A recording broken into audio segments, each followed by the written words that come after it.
আসসালামু আলাইকুম প্রিয় দেশবাসী। ১৯৫২ সাল বাঙালি জাতির গর্ব, আর ৭১-এর মুক্তিযুদ্ধ বাংলাদেশের মুক্তিযোদ্ধা বিশ্বাসীর চেতনা।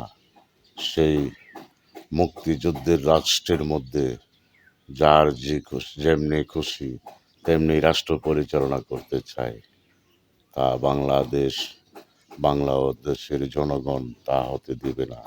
সেই জন্যই জামাতকে বাঙালি জাতি রাষ্ট্রের ক্ষমতায় দেয় নাই।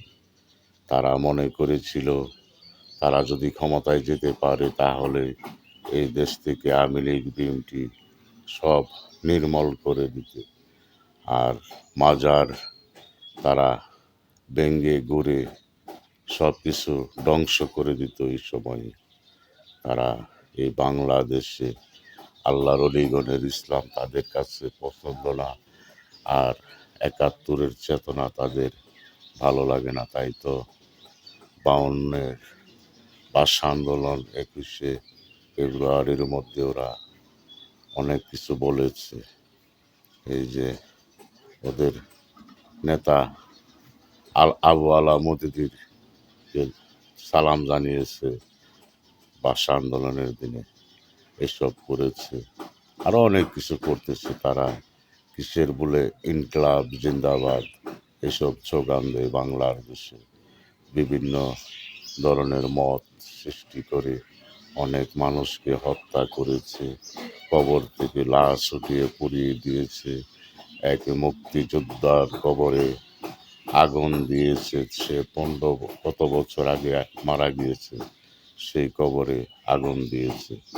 তো বাংলাদেশে এমন কোনো কর্ম নাই তারা করে নাই। জামাত শিশু ধর্ষণ, ছেলে বলাৎকার, নারী নির্যাতন যা কিছু আছে তাদের দ্বারা এই বাংলার মাটিতে হয়েছে এবং হচ্ছে, আরও হবে।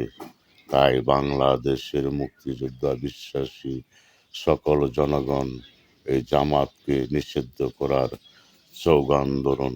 বাংলাদেশে জামাত যদি রাজনীতিতে এসে বাংলাদেশের ক্ষমতায় কোনোদিন যেতে পারে, তাহলে এই বাংলাদেশের মুক্তিযোদ্ধার চেতনা ও ৫২-এর ভাষা আন্দোলন, বাংলা ভাষা তারা উঠিয়ে দেওয়ার চেষ্টা করবে।